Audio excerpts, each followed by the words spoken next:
Whether the team is giving us the highest of highs or the bluest of blues. We'll cover it all here on Commanders Nightly News. I, of course, am your host, Louie T. Thank you for joining me. Let's get to tonight's lead story. So, one thing is abundantly clear this week. The message has been concise, it has been unified, and it is music to my ears. Now, I want to see the guys go out on the field and execute.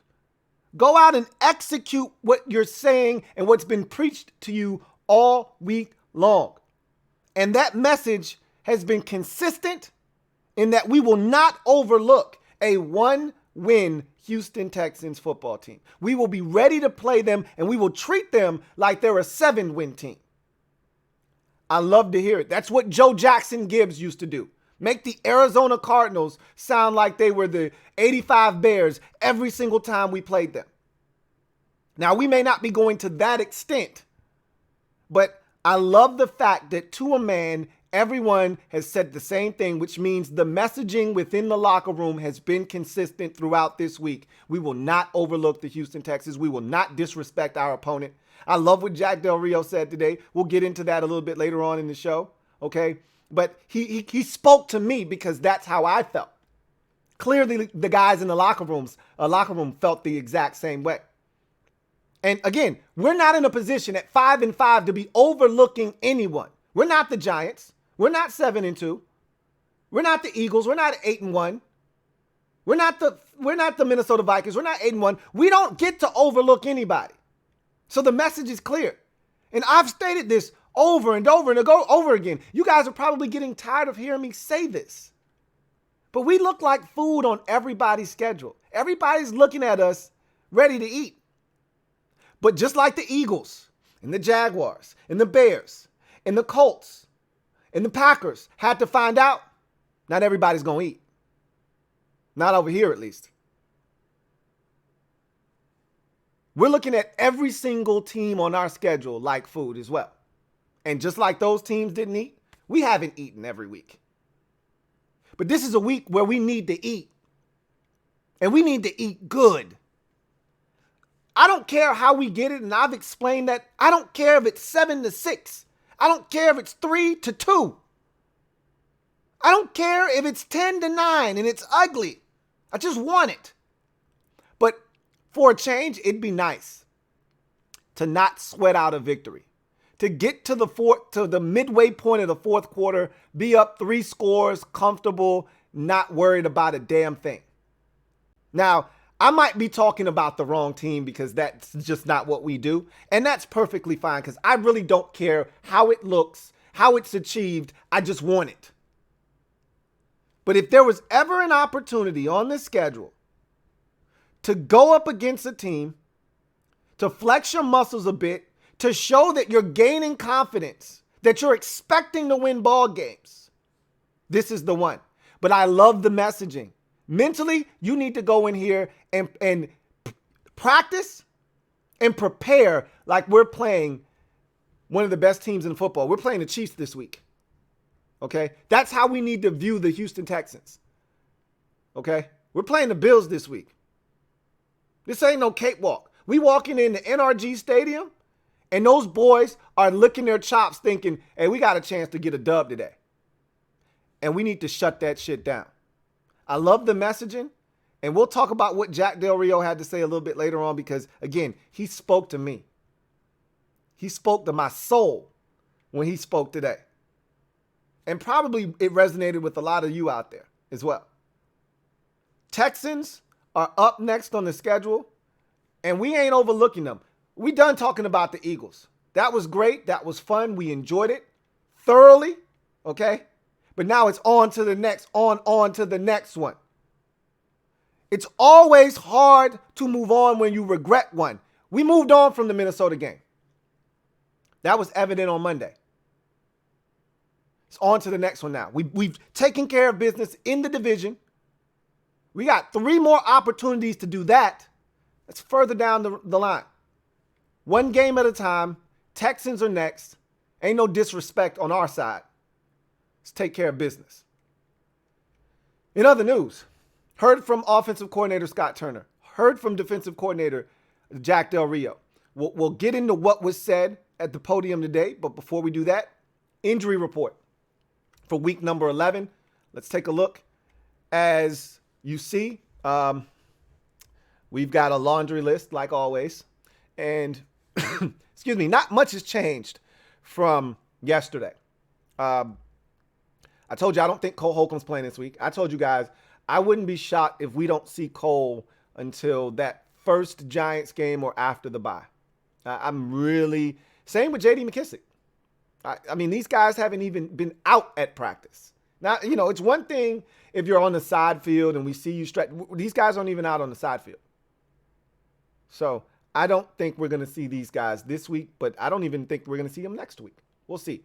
Cole, I think, is closer than J.D. McKissic, if I had to guess. Tyler Larson, back, limited. As long as he plays on Sunday, he can be DNP, limited. I really don't care. We just need him out there, period. Of all the guys on this list, Larson and Curtis Samuel are the two biggest names on the list. I mean, you know, look, I don't want Logan Thomas or Antonio Gibson or anybody like that to be out. But Curtis Samuel and what he's meant to this offense, and Tyler Larson, what he's meant to the offensive line, those are the two biggest names on the list. David Mayo limited with the hamstring. We know that's touch and go. We'll see what happens with him.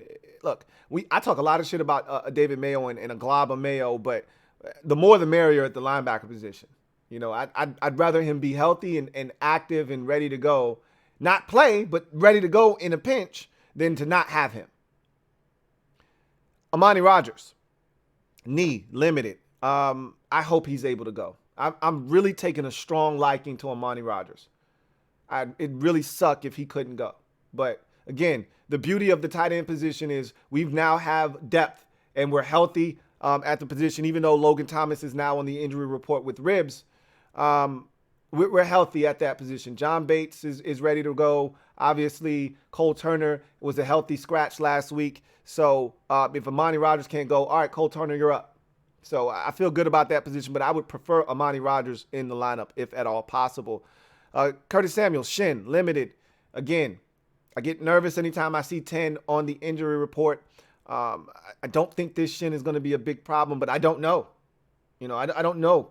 I didn't sleep at a Holiday Inn last night. I can't be certain of that. We'll see if we get a full out of him at any point this week. I can tell you this, the bye week can't get here fast enough. I do know that. I love that it's late in the season, but damn it. It would have been a lot better if it had been a week 11 or 12 bye week instead of week 14. But we're going to get there. Hopefully we keep winning along the way. Logan Thomas, ribs, limited. Again, tough guy. Expect him to play unless it's just that bad. But I expect Logan Thomas to be out there. He's a warrior. Antonio Gibson, I was so worried when he injured himself on Monday night. I just knew we were going to be in trouble with him. And for him to be full the last 2 days, that is a breath of fresh air. Jonathan Williams, same thing. You know, I know there's a lot of Jaret Patterson fans out there. Give me Jonathan Williams, okay? I'd much rather have Jonathan Williams in that three-hole if there's no J.D. McKissic than Jaret Patterson. No disrespect to Jaret Patterson, but give me Jonathan Williams instead. So I'm glad to see that he's full as well. We transition from us to the ops, being the Houston Texans. And I talked about how long this list is. Man, this was some Philadelphia Eagles faux shit. Man, they ain't got nobody hurt for real, man. They played us. All these DMPs and all these limiteds, all these dudes are full. All right, the only guy up here, which is probably their most important guy on this list, if you ask me, is Derek Stingley Jr., and he was limited yesterday, and he was DMP today with a hammy. If he doesn't play, and that's where it's trending, you know, with him, you know, digressing from limited to DMP. If he doesn't play, they got nobody to cover any of our receivers. Really, I mean, he's their best corner, and he's a rookie. You take him out of the mix, and they're in trouble in that secondary. They don't play a lot of man anyway. They play a lot of zone coverage. I've talked about it already. Play a lot of cover two anyway. But when they want to switch it up, this is the guy that gives them a fighting chance. You take him out of the lineup, and we should be having a field day on that secondary if we can protect up front. Obviously, that's the first order of business is you got to protect up front. They got guys like Jerry Hughes who can get after the quarterback. So it's no cakewalk by any stretch of the imagination. But all the guys that we talked about yesterday, Malik Collins, big guy on the interior of that defensive line, Brandon Cooks, Nico Collins, Kenyon Green, the rookie offensive guard, Christian Kirksey, one of their starting backers. All of these dudes were full today. It ain't nothing here to see other than Derek Stingley. Neville Hewitt is limited with a hammy. So is Derek Stingley. He was a DMP today. The two hamstrings are the two things that we'll keep an eye on. But these guys are relatively healthy, man. They fooled me. They got me. Okay, guys. Okay. I heard your jokes. You got me. It's all good. I ain't tripping. So, Scott Turner talked about the game plan from Monday night. Talked about running it 49 times. And he said, look, that's a good Eagles defensive football team. And, we felt like we could run the football, and we did. However, that's not something that I think we'll be doing very often. He said, that's the most I've ever run it in my career as a play caller. Okay. I'm not surprised by that because I've already made it very clear that Scott Turner wants to throw the football. I mean, he's not oblivious to what the run does for an offense and how it can be helpful. But Scott Turner at his core wants to throw the football. So, trust me, like that third possession in the red zone inside the 5 where he threw it 2 times in a row instead of continuing to run it, he couldn't help himself, So I don't foresee that happening. He's like, I didn't even know Brian Robinson had 26 carries. I didn't even know he had that many carries, but, it was good to see him running, and you could tell they're really excited about what Brian Robinson brings to the table. He talked about the distribution of the football. He was like, look, having Jahan back is huge, but, he made a big catch to get us down to the 5-yard line. Diami made a big catch right before halftime to put us in field goal range to make that bomb and go up 6. That was a huge momentum boost going into halftime. He talked about all of these guys. Logan had a catch. He's like, I want Jahan to have more opportunities. Curtis only had 2 catches in the game. He also had, 3 or 4 runs, but I want Curtis to touch it more. I want to get other guys involved, but Terry had 8 catches. I don't want Terry to have any less, He said, but we ran it a ton, and that's the difference here. The reason why a lot of these guys didn't have more opportunities, because we ran it so much. We had 81 offensive snaps. 49 of them were runs, okay? Like, there's only so many things you can do, and there's only so many opportunities you're going to have. So, I had no problems with the way everything unfolded. But, again, we're going to see what the game plan is for the Houston Texans. He's like, I don't really foresee us being able to do that again. But he's like, look, we just did it against one of the better defenses in football, so why can't we do it every single week? We'll see. That's up to you. He said, I've told guys already, I don't mind running the football 40 times. Get first downs and allow me to call run plays, and I'll keep calling them. I'm going to hold you to that, Scott. Okay? I'm going to hold you. You stayed true to your word this week because that was the game plan. That was the Eagles' weakness. And that was a big part of keeping that offense off the field and getting them out of sorts and out of rhythm. Let's see when you're not going up against a juggernaut offense. Let's see when the other team isn't as, susceptible to the run. Will you stick to the game plan? Will you stick to the narrative of, hey, if y'all get me first downs, I'll keep running it. I don't buy it, but I'm going to hold you to it. Okay? He's like, he said, we wanted to get that fumble out of the way, and we got it out of the way early. It was a joke, and the media started laughing, but he's like, seriously, it's all jokes aside, we want to eliminate those types of plays, but if you're going to have it happen, get it out of the way early, and we did that, and he said we scored on 5 straight drives after that, which we did, which was impressive. So, just really like the rhythm that they're getting into. There's something that tells me Scott is perfectly fine with Taylor being in there, but there's also this gnawing feeling that he wants to see what this offense can be with Carson too. He talked about the interception that Taylor threw, and he said, I don't ever want to take his stinger away from him. That edge that he plays with, that's what makes him him.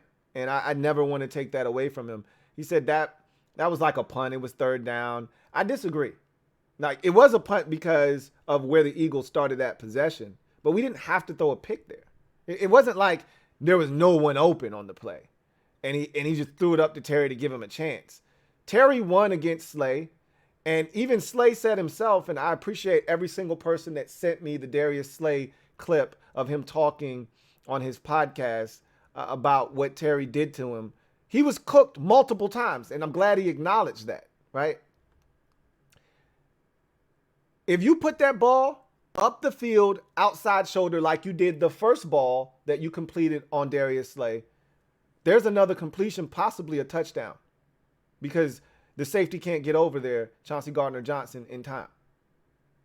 But he put that ball right where Chauncey Gardner-Johnson could make a play on it, and so he picked it off. But again, Curtis Samuel is up the seam. I don't subscribe to the narrative of, oh, it was like a punt. Yeah, it acted as a punt on a third down, but you didn't have to do that. So anyway, Scott is in good spirits.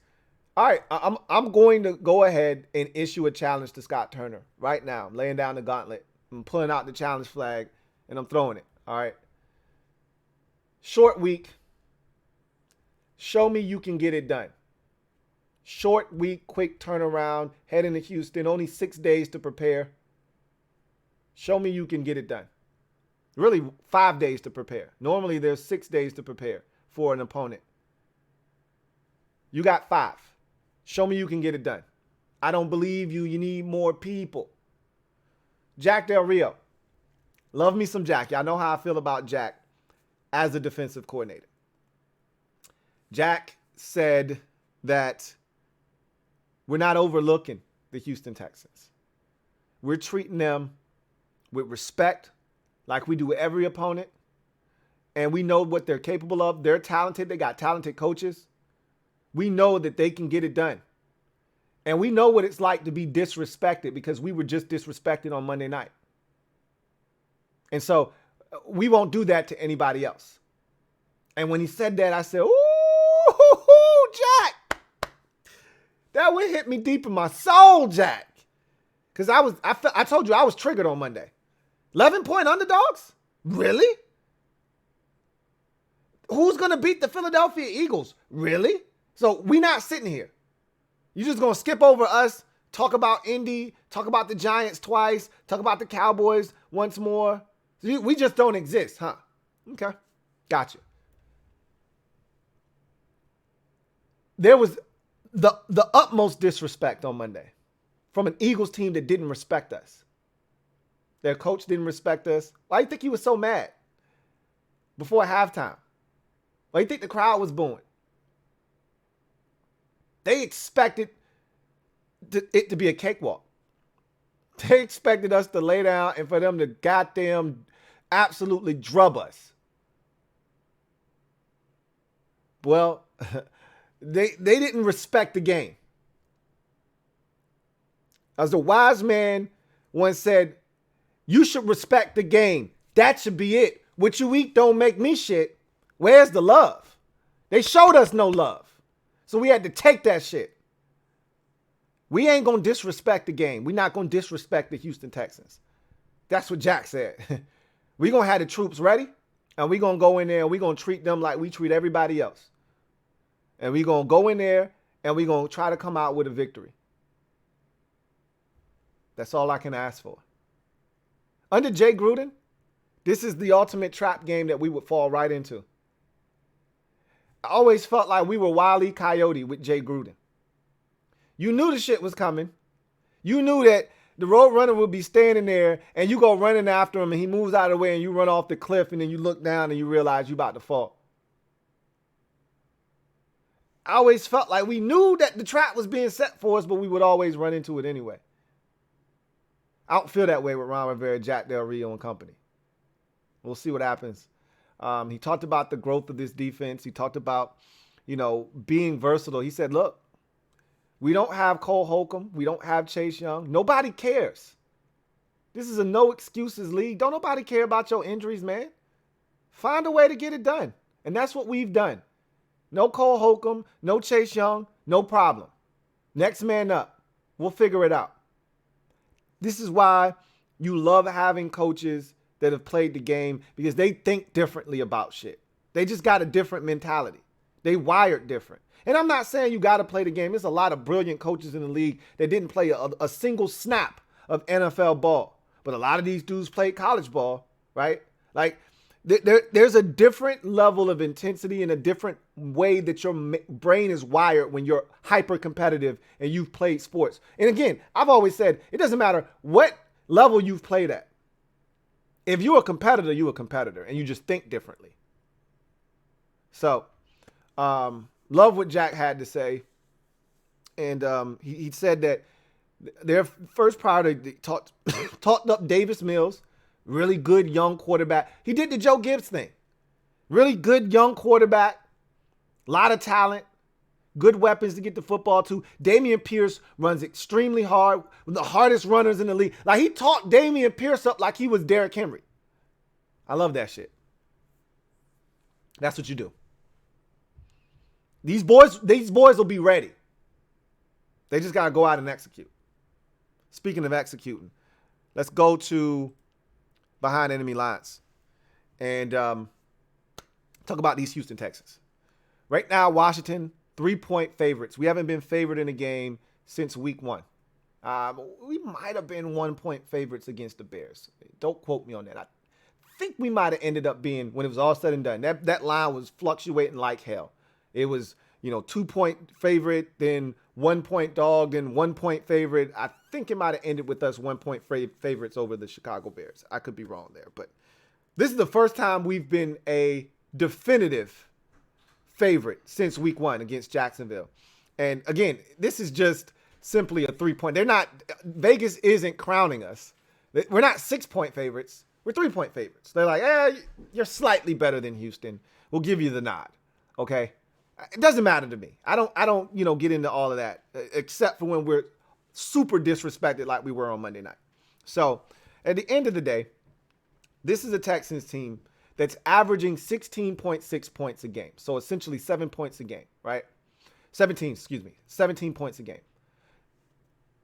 If we hold them to their average, they should not beat us in this game. Okay. Where I'm trying to go is I'm trying to take this offense now, and I'm trying to get us into the 20-point a game threshold. We're at 19.7 points a game, okay? So we're trending in that direction. If we put up 24 points this week, we'll be averaging over 20 points next week. That's where I'm trying to go with ours.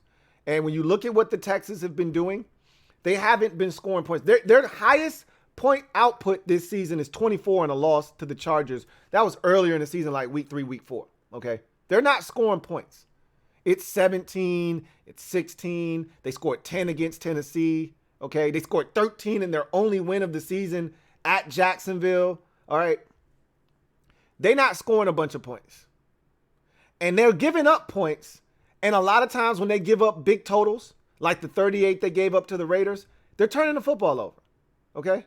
They're turning the football over. They're making mistakes. This is a team that's prone to making mistakes. They don't sustain offense. They're one of the worst third down offenses in football. They're the third worst third down conversion team in football. Well, you know what? That fits the narrative perfectly because we're the third best third down defense in football. So that fits right into the narrative. You can't convert on third downs. We stop teams from converting on third downs. This is what we're looking for. Now we got to go in and take advantage of that. You see the weakness, now exploit it, okay?